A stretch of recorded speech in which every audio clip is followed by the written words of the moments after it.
día con todos los que me están observando. Nuevamente aquí nos encontramos en otro vídeo para poder analizar otra obra ganador justamente de un escritor del premio Nobel. Hablamos de William Faulkner. Justamente aquí va a aparecer la parte de su pequeña biografía. Hablemos un poco de este escritor y acerca de su obra que vamos a poder narrar, que luego lo voy a nombrar. Bien, William Faulkner fue un influyente escritor estadounidense, justamente nacido el 25 de septiembre del año de 1897. Nació él en Nueva Albany, Mississippi, y falleció lamentablemente el 6 de julio de 1962 en Byhalia, Mississippi. Este escritor es ampliamente reconocido como uno de los más grandes novelistas del siglo XX y una figura clave en la literatura estadounidense. Faulkner es conocido por su estilo literario muy distintivo, que a menudo involucra el uso de narradores múltiples y técnicas narrativas experimentales. Su obra exploró, sus obras exploraron diversos temas como la historia del sur de Estados Unidos, la decadencia de la aristocracia sureña, en este caso, la violencia, el racismo, que es muy notable en sus obras, y la complejidad de la condición humana.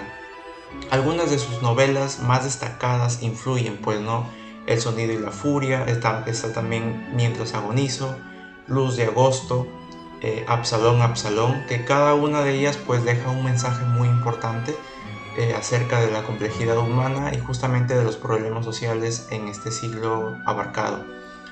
En el año de 1949, Faulkner recibió el Premio Nobel de Literatura justamente por su contribución al desarrollo de la novela contemporánea.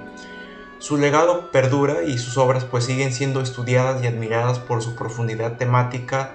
Hay que resaltar su estilo también de poder redactar la obra, ¿no? Y sus técnicas narrativas que nos engancha en ese misterio de la complejidad humana. Y además la exploración, como digo, ¿no? De la complejidad.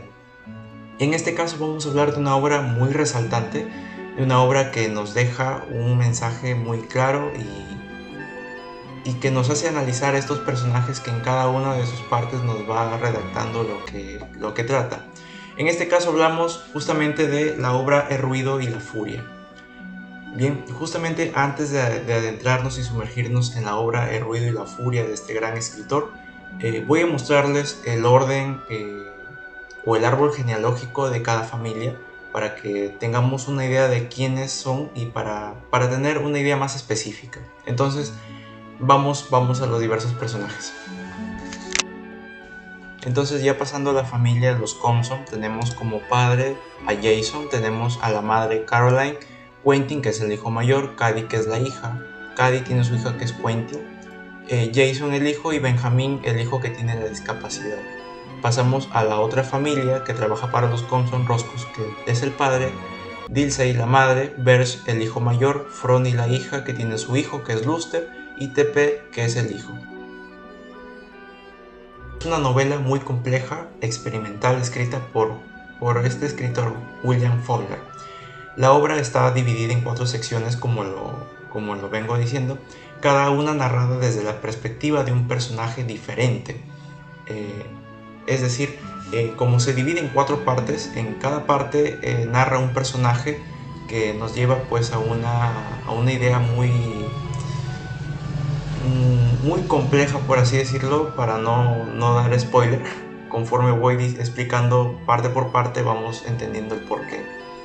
Bien, entonces la primera parte justamente empieza en la fecha del 7 de abril de 1928. En esta parte notamos que el narrador es este personaje llamado Benjamin, que cuando nació su primer nombre era Maury, pero luego le cambiaron a Benjamin y le dicen Benji. Un hombre que es muy notorio al leer la primera parte, que es un hombre con discapacidad intelectual.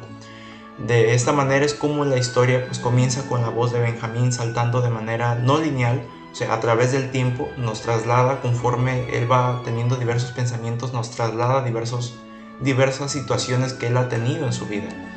Entonces aquí revela diversos fragmentos de la vida de la familia Compson en el sur de Estados Unidos. Aquí es donde Benjamin recuerda su infancia, especialmente su conexión con su hermana Cady, a quien pues le tenía un afecto emocional muy, muy fuerte, y tan fuerte que creo que hasta la veía pues como una madre, porque siempre la recuerda con un cariño diferente en sus diversos pensamientos. Pensamientos pues enredados, porque como va saltando de pensamiento en pensamiento, de tiempo en tiempo, es como que es muy enredado, pero en cada pensamiento sí lo recuerda a su hermana con mucho cariño. Entonces así ilustra con ello pues la incapacidad de Benjamín para poder comprender el tiempo y su desorientación en su familia. Y por eso justamente también creo que presenta una estructura narrativa muy desordenada que refleja la confusión mental de Benji, porque tiene esa discapacidad mental, pues, y es muy notoria en su redacción que hace sobre su persona. Justamente a medida que avanza el capítulo, se revela pues que Benji está encariñado con su hermana Cady y que sufre profundamente la pérdida de ella cuando ella no se encuentra ahí en casa, y el motivo lo diré pues más adelante.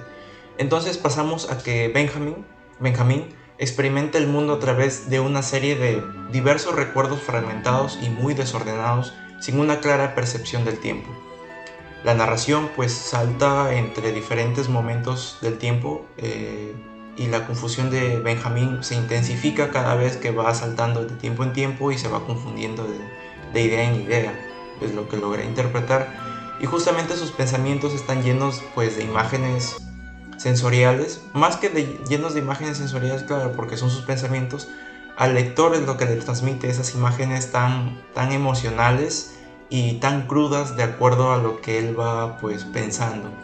Los pensamientos de Benjamín están llenos de confusión y de mucha angustia, ya que lamenta la pérdida de Cady y la desilusión de la familia. Entonces, a medida que avanza el capítulo, la primera parte, se revela que Cady, aquí es el punto donde quería llegar justamente, Cady ha sido deshonrada por un embarazo fuera del matrimonio. Entonces, esto provoca un gran escándalo en la familia Compson, y esto pues hace que Benjamín recuerde constantemente pues a su hermana, que lamentablemente ya no está con él, pues.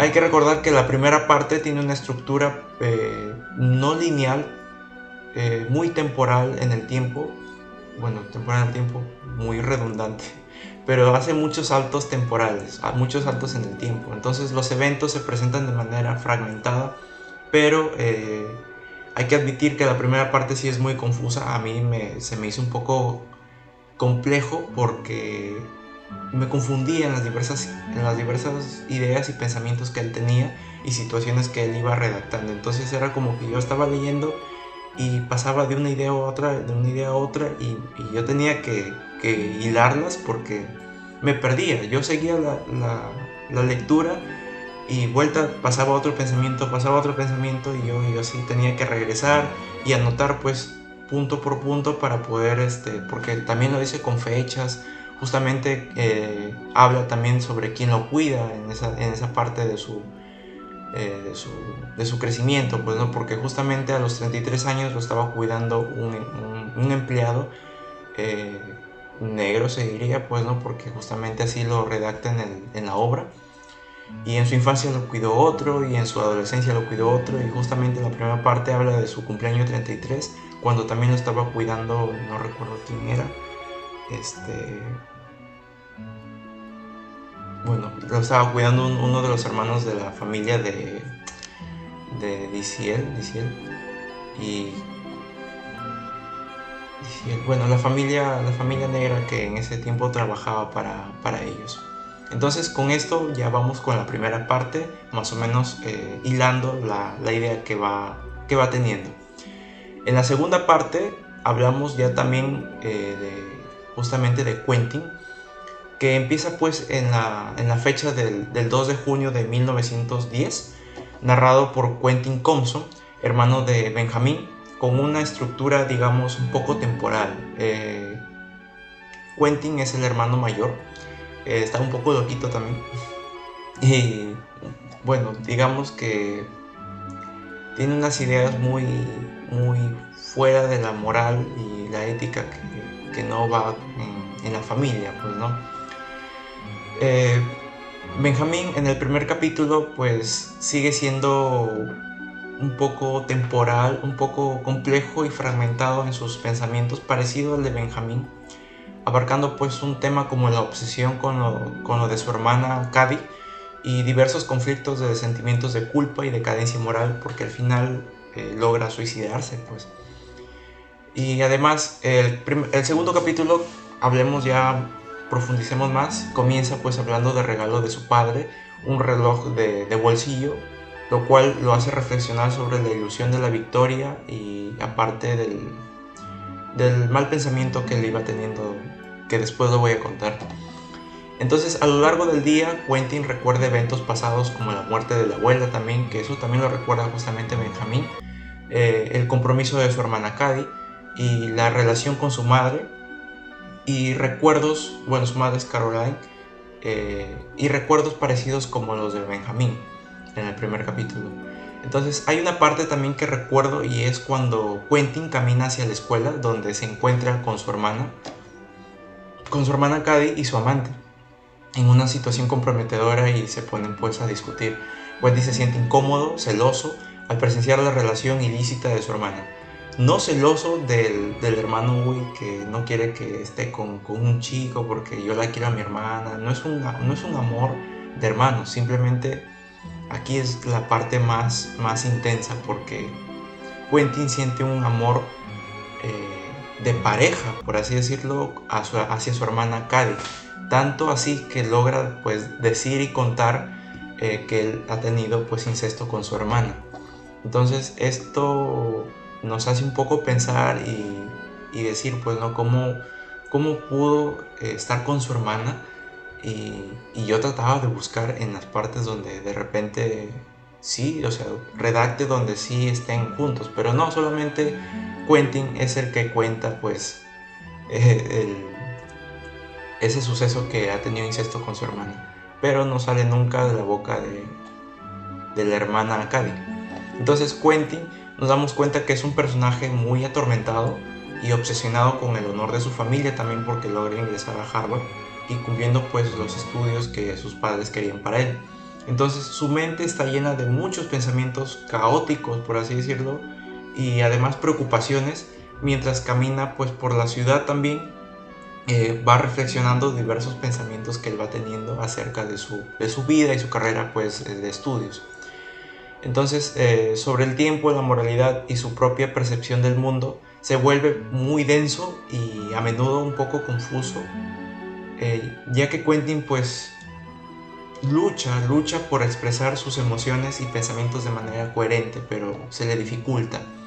Ya casi al final el monólogo pues se vuelve más caótico, como lo vuelvo a repetir, cuando Quentin se encuentra con una niñera extranjera, y este punto es un poco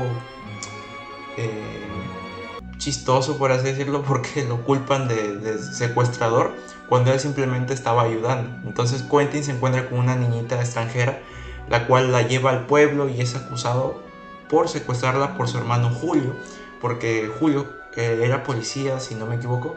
Era policía, entonces lo encuentra a su hermana que se había perdido, pero lo encuentra con Quentin, entonces lo da como si fuera un secuestrador y lo lleva ante el juez, y el juez pues al final lo deja libre, porque sus amigos también se habían con algunos amigos y le habían contado la anécdota que ellos habían salido. Entonces encima que lo llevaron a un juez, pues todo ese problema de poder ayudar, al final de bueno al final no sacó nada.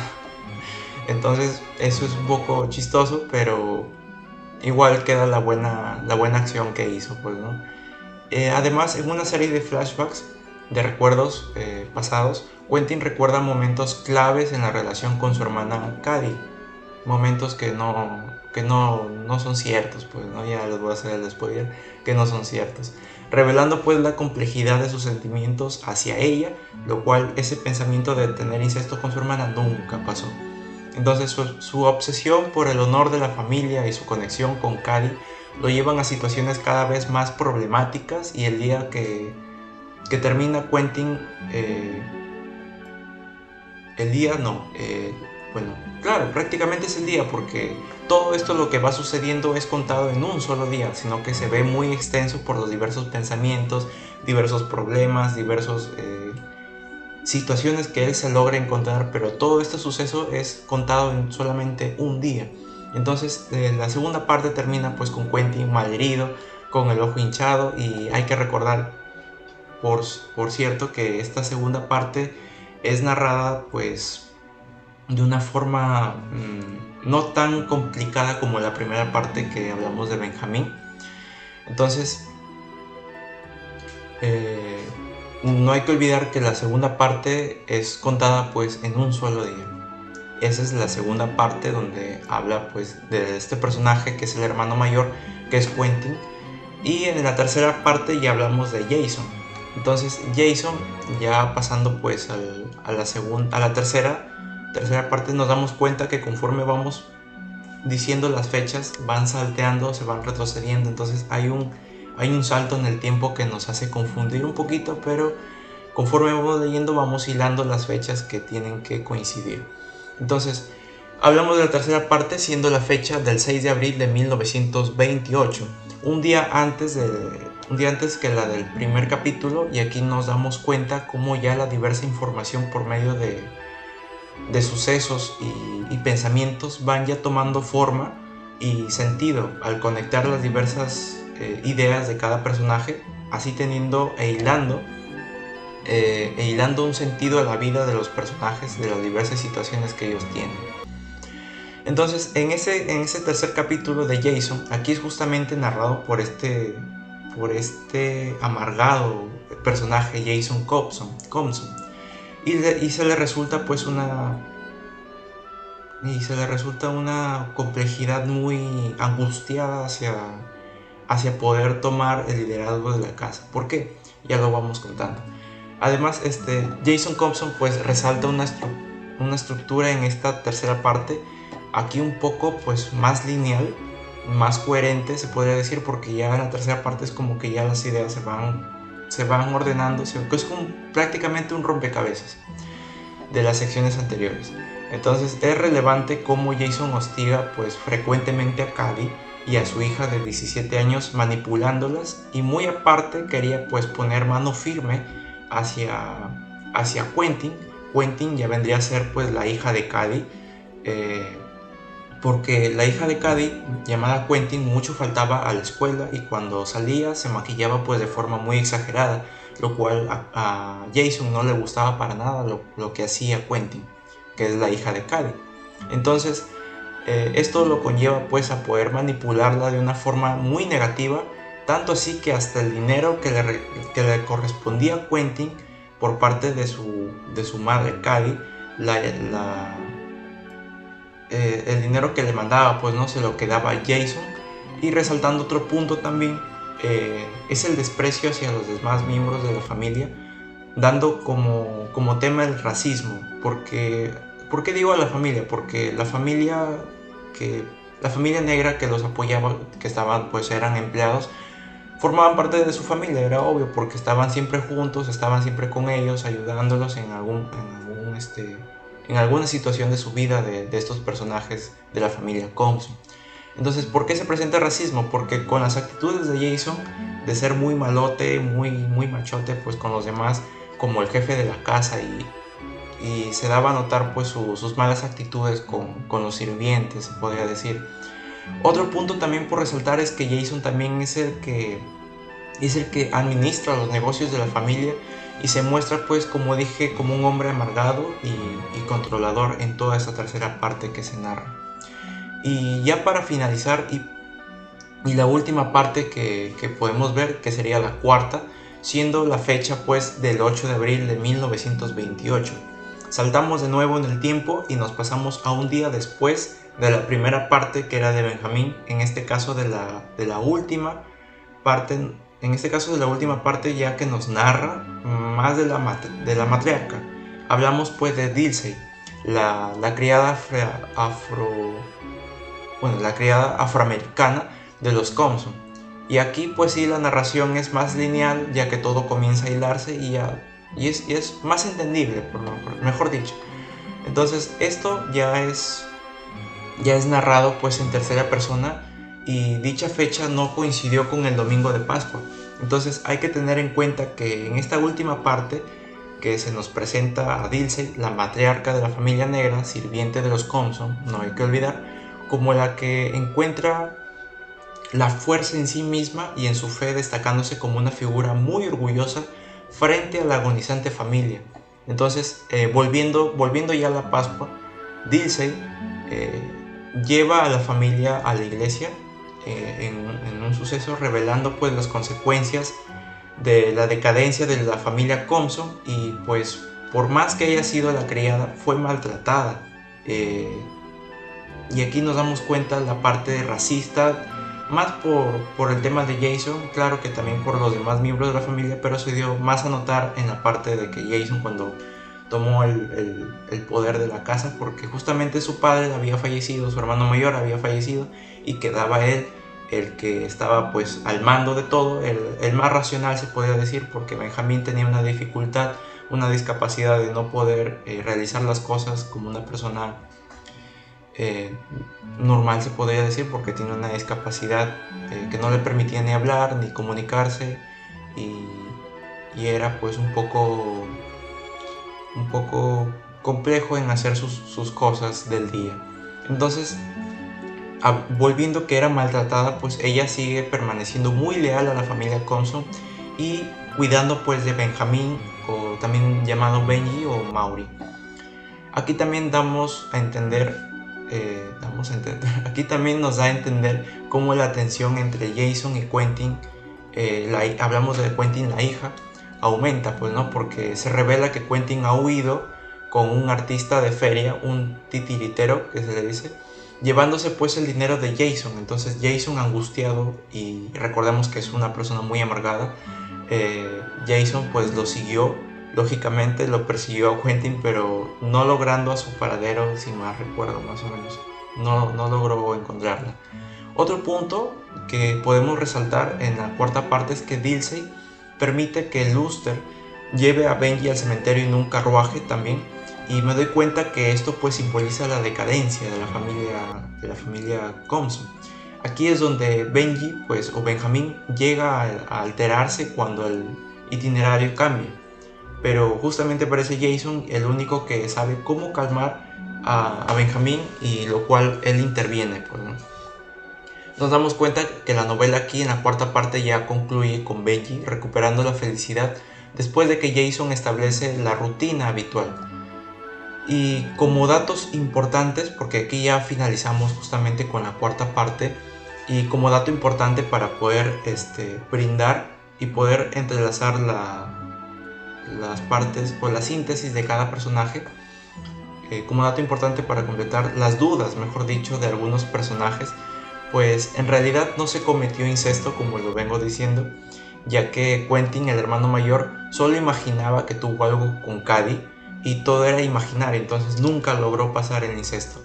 Y el mito de que, bueno, para mí yo lo consideraba un mito, de que la hija de Cady, que se llama justamente Quentin como el hermano mayor, era solo, o sea, Cady le puso solo por cariño el nombre de Quentin a su hija, por cariño pues al hermano mayor, más no porque sea su hija, y no porque el loco diga que han cometido incesto y está loco, pues yo lo considero loco. Entonces más que ser por el hermano mayor, que sea el padre, pues no es el padre, solo el nombre de la hija de Cady fue por cariño y por respeto, se diría, por ser el hermano mayor, y aún así me doy cuenta que explicándolo es un poco confuso, un poco complejo, pero la idea sí se logra pues entender. Ya pasando a otra idea, pues Quentin también se suicidó. Quentin, ya hablamos del hermano mayor en este caso, en junio justamente de 1910, 2 meses después de la boda de su hermana Cady. Y en realidad pues sí estaba medio loco, a mi parecer. Y bueno, Cady sí se logró casar, también pues embarazada. Otro punto por resaltar de Jason, por ejemplo, de la persona que es el personaje amargado, Jason pues se volvió dueño de su propio negocio de compra y venta de algodón, y pues se quedó soltero y sin hijos, y cuando muere la madre, Caroline metió pues a su hermano en un centro para que reciba la ayuda necesaria, que hablamos pues de Benjamín, o también llamado Benji. Bien, con esto ya pues finalizo lo que logré entender de la obra Ruido y la Furia de este gran escritor premio Nobel, justamente William Faulkner. Una obra que a mi parecer muy compleja en el sentido de que los mismos pensamientos confunden en plena lectura, hay que leerlo muy detallado y con mucha paciencia, tanto así que tuve que volver a releer algunas partes de la obra y hasta me reía porque me preguntaba yo mismo lo que no entendía. Y a veces tenía esa pequeña colerita, se podría decir, de que me perdía, pero esa experiencia de leer y volver a releer algo que no entendiste es algo único que uno como lector pues lo valora mucho, porque te hace pues imaginarte los escenarios que cada personaje va diciendo con sus pensamientos que tiene. Entonces uno mismo como lector poder hilar los pensamientos y darle un sentido como una anécdota de cada personaje, eso es lo que justamente llama la atención. Entonces, de la obra es como un enganche que te atrae con sus nombres parecidos. Justamente me hace recordar a Gabriel García Márquez, este enganche que tiene en ponerle nombres a los diversos hijos que tienen los padres.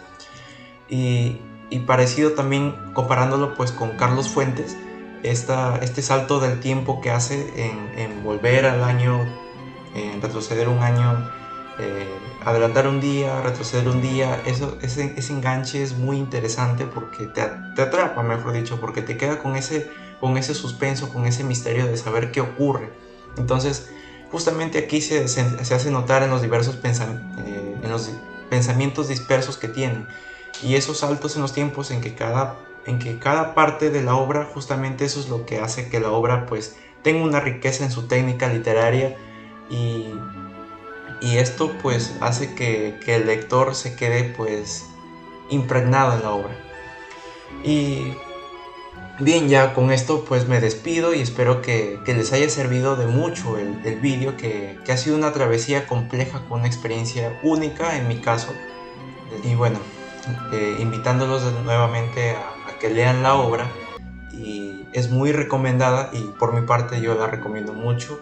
Y con esto ya me despido. Muchísimas gracias con todos los que me están oyendo y hasta la próxima.